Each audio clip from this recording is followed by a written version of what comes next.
anong partido.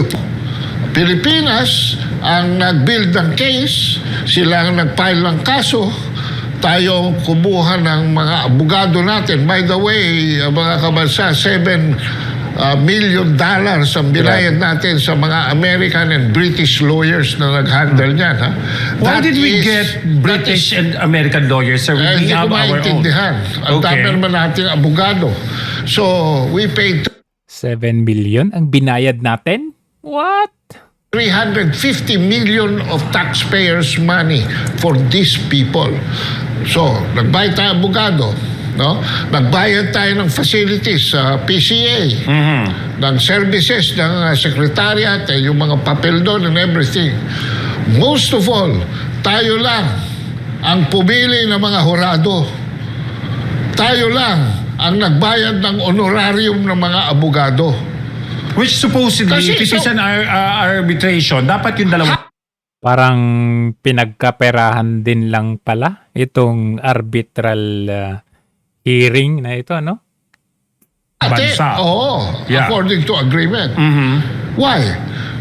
Because ang arbitration po hindi katulad ng isang kaso sa korte. Ang isang kaso sa korte, as you all know, pagkaya na desisyonan, it establishes a precedent to any other similarly situated cases in the future. Ang arbitration po only constitutes pag nadesisyonan, kaya ang participation ng second party is important eh. The effective law, yung resulting decision, no, only applies to the parties. So, pag ang A and B pumasok sa arbitration, yung decision ng referee will only apply to A and B country. It will not apply to C, D, E, F, G, L, H, I, D, It's only the two concerned nations. Dito lang. Kaya hindi ko maintindihan yung sinasabi nila rito that it has gathered the acceptance of the international community. Unang-una, it does not apply to any C, D, E country. No, it doesn't even apply to B country because China they did not participate. So ngayon, keso US daw, keso Australia daw, keso Japan daw, keso South Korea daw, keso the entire European Union, etc., are backing this up. The first day, one day after the arbitral ruling came out on I believe that was July 12, 2016. One day after, naglabas si Stefan Dujarric, ang official spokesman ni Ban Ki-moon, who was the Secretary General of the United Nations, that the United Nations has nothing to do with that arbitration, and number two, has no comment whatsoever on any merits of the case involved in the arbitration. That was published, sir, of course. Yes. And repeatedly read by everybody. Yes, it appeared in the Daily Inquirer. It appeared it's in the internet. So, sir, given that those facts are there, if mga 3PM, kung kakalkalin po natin ng todo-todo, makikita pa rin naman natin yung ruling, whatever, what happened there, yung mga sinasabi niyo, sir. Yes. Sa nangyari doon sa parang isa lang yung nag-participate, yung referee, wala yung supposedly ka-deal, kung baga sa madaling salita. So it was an impaired proceeding. Yeah, but why is it appearing right now na ang kiniklaim ng mga ibang opisyalis natin that we have actually won it? Won is the term. Won. Victory was Pyrrhic victory. Actually, ang nangyari dyan, sa lahat ng ginastos natin, nakakuha lang tayo ng legal opinion, no, from international juries who served as the jurors, no, that we picked ourselves, that will constitute as their advice on the Philippine position for the conflict. Opinion lang yun. That only applies to the Philippines.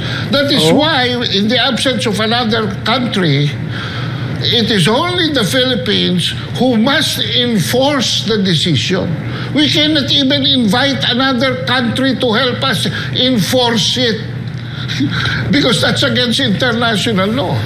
But kung kompleto yung arbitration, the Kaya naman pala, kahit nagkaroon tayo ng ruling, wala naman din naman pala nagawa itong UN o kahit ng US. Wala silang nagawa kahit ginaganon tayo ng China. Kasi, effect naman pala. Itong cooperation of A country and B country gumastos lang pala tayo. will enforce the decision. Now, Kasi participating po, sir, di ba, in arbitration, participating means you will be agreeing with whatever decision that the referee will be coming Correct. up. Di ba? Correct. Kasi nga, andyan ka eh. Yes. Kung wala yung isa, walang arbitration. walang arbitration. Pero walang So magbas- what do we call it, sir? Opinion lang. Okay. Advice lang ng mga jurors sa posisyon, kung anong posisyon ang take ng Pilipinas if this goes any further. But,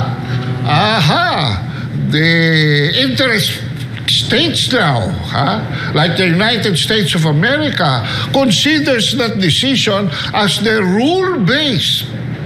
Ginawa na nilang panuntunan. But the United Nations said they have nothing to do with it. Precisely. It is not UN So what is- backed. what is It America not claiming US now? sanction. It is not UN supported. The United Nations has nothing to do with it. It's a private voluntary arbitration. Now, and it is not a victory, by the way. Ang pinupukpok Kaya naman pala, ni UN naman pala, hindi naman nila nire-recognize. Ano daw yan? Ngayon ko lang nalaman. lang nilang victory dyan is the fact na sinabi nung arbitral ruling, no, that China's 9-dash line has no legal basis. But that is debatable. I will agree with that insofar as UNCLOS only is concerned. Remember, UNCLOS is only one treaty that was adopted in 1982 and enforced in 1994. Samantalang China is not even positioning in the South China Sea on the basis of the 9-dash line. Well, it was also said, sir, that the 9-dash line was actually created by the US. Is there any truth in that? Hindi naman. Okay. The 9-dash line was actually drawn by the Republic of China, yung Kuomintang party-led leadership Kuomintang. nila na natalo ng communist-led party, Okay. yung PROC. But since China was ruled as the one China in Resolution 5728 in 1971. So lahat ng interest ng Republic of China accrued to the People's Republic of China. Okay. Now, the 9-dash line is only a description of what they have earned, of what they have gained through wars and treaties in history, the latest of which was World War II. So they're just stating it.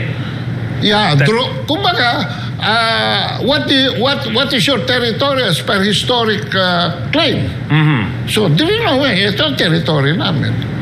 But that is not the basis of the claim. Kasi nga makikita nyo, dotted yung line. Why? Because China adopts it. And in fact, Inadapt nila yung line. Kumbaga, hindi pa sila 100% sure.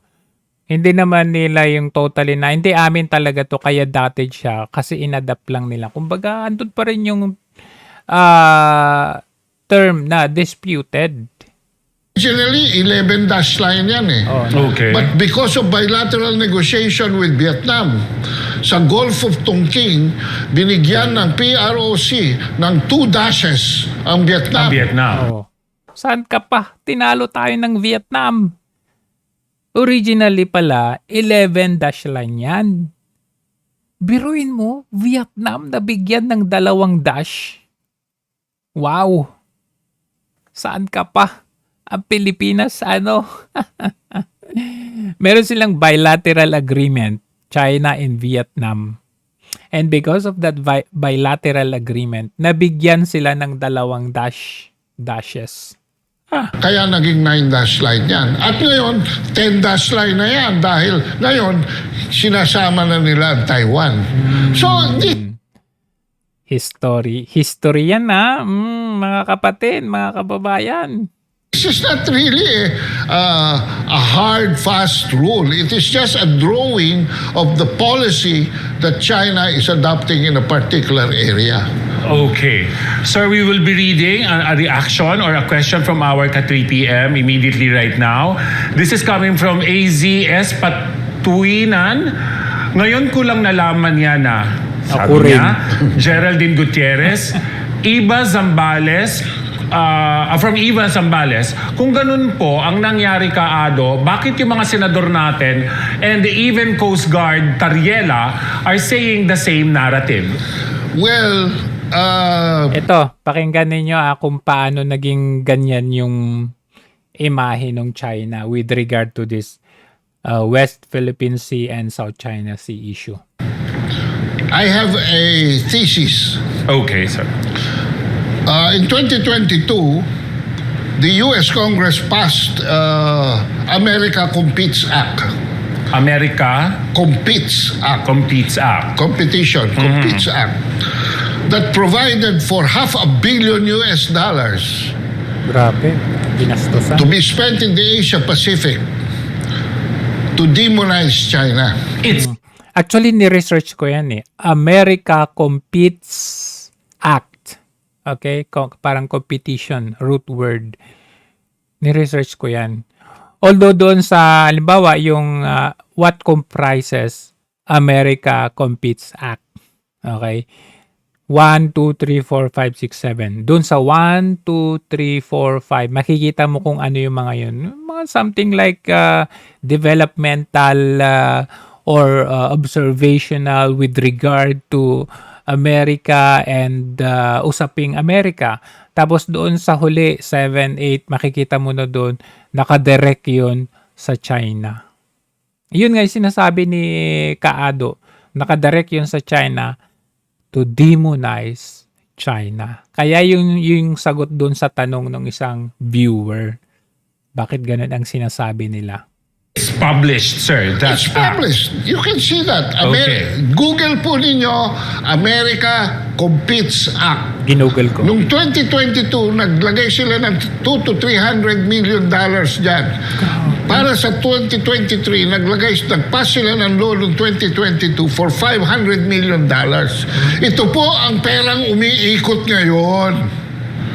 Sa Yun, yung binabayad sa lahat, pati media. media natin, sa gobyerno natin, sa legislatura natin. Galing. Ha? Yan ang nangyayari. Kaya makakakita kayo na isang senador dyan, nabanggit mo senador.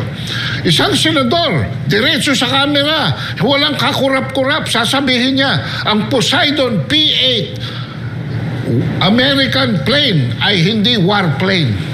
Ni-research ko din yan. Poseidon P-8. Kaya ganun ka-hideous yung Amerika Kasi nakalagay doon sa definition, first definition ng Poseidon P-8, nakalagay doon intelligence, ano lang siya, ano yung observation, parang ganun. Intelligence lang, parang baga nasa taas lang nag-observe. Ano yun? Ito. Ito, asan na ba yun? Ito, makikita natin. Ayan. Intelligence, surveillance, kita niya, recon, yun lang. Pero, as you go on, ito i-explain nga ni Kaado, may lamang palang mga missile at bala yung mga yan. May torpedoes pa nga.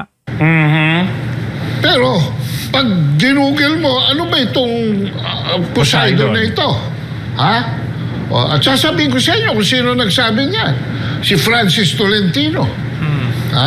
Hindi raw warplane yung Poseidon P-8. Pero pag tinignan nyo, anong karga niyan? Ha? Meron niyang surface-to-air missile, Oo. air-to-surface missile, Totoo yan. meron niyang depth charges, meron niyang torpedoes, torpedoes. meron niyang kung ano-anong anti-submarine equipment. Ha? Anti-submarine equipment. So Yes. it can detect a submarine. Oh, basta na-detect na nila, kayang i-engage ng Poseidon yung submarine. Grabe. Kasi baka makawala pa di ba? Yeah. So, Ibig ano sabihin, yung sinasabi ni Francis Tolentino, for instance, Kayang na i-engage. hindi warplane. Kayang i-engage kasi nga may missile doon sa loob ng eroplano. Pang warplane talaga yan. Dinaan lang nila sa intelligence, surveillance, recon, pero may laman yan mga missile. Yan. Ha? Ano yung sinasabi nung ibang mga tao natin sa... I was so disappointed. Yung mga sa... I'm sorry, but I have to be direct. Yes, please, sir. Sa undersecretary natin dyan sa si Ignacio, I forgot his family name. Sinasabi niya na ang Coast Guard daw ng China military.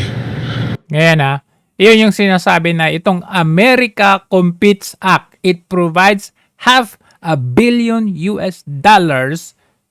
in the Asia Pacific to demonize China. Kaya ganun na lang yung iba ang tingin nila sa China. Ha? Tapos, ang Coast Guard natin, civilian. Tapos, ang rason nila, napaka-simplistic. Dahil dito, nagre-report ang ating Coast Guard sa Department of Transportation. Kung yun lang ang trabaho ng Department of Transportation, bakit sila nagpapatrolya sa sea? Yeah. Hindi ba? Mag-assist lang sila sa mga seaports ng mga pasahero, di ba? Transportation At i-ensure nila na mga barko ay walang overloading. Di ba? Tapos yung China daw, dahil eventually under the Civil Military Commission, military na raw yun. Pero kinorek sila. Kinorek sila ni Senator Robin Padilla. Yeah. Can you imagine? It took a common-sensical senator to correct these lawyers, to correct these government officials, who were saying, ano sabi ni Robin Padilla? Ang importante kung ano yung ginagawa niyan, hindi yung kung saan siya nagre-report. Tama. Yeah. Kung ang ginagawa niyan ay maritime safety and protection, civilian yan. It's a civilian function. And true enough, the Coast Guard of China during peacetime reports to the police arm. But during wartime, reports to the People's Liberation Army. No? But Okay. So, explanation yan. Kasi sinasabi nila yung CCG daw ay isang military. So, ang explanation kasi dyan, during patrol time, ang pinagre-reportan naman ng CCG ay under doon sa saan? Police. Okay? So, parang patrol lang. Pero in the event na merong war, of course, saan? Sa PLA, sa military. And the same thing goes with our PCG. Magre-report lang sila sa DOTR. Pero in the event of kita mo naman, maritime warfare na yan. Di ba? Saan ka pa magre-report? DOTR pa? now it's peacetime. So, civilian yan. Even President Duterte said that's why the Coast Guard's ships are white because they're not military. They're white ships. They're white ships. Versus Tama. gray Diba? ships. Kahit yung CCG, di ba? White ship yon. Pag gray, military na yun. Exactly. To distinguish them because iba ang function nila. Although in war, definitely, miski nagre-report ka sa Department of Transportation during war, gagamitin sa gera yung barko Everybody nila. becomes Oo, part tama. of the military. Kaya yung Poseidon na yan na sinasabi na intelligence lang, surveillance lang, recon lang, during war, posible, di mo gagamitin. May missile yan, anti-missile, anti-air to land, land to air, surface missile, may torpedoes pa. Imposible. Yeah. Paano pa? So I can't understand this hair splitting. Just to picture China as ano ba yan? Tapos sasabihin pa nila, komunista. Wala na hong komunista sa China. Kung pumunta kayo, si Mao Zedong sa isang isla na lang ino-honor. No? Malayo na ho ang pinanggalingan ng history ng China.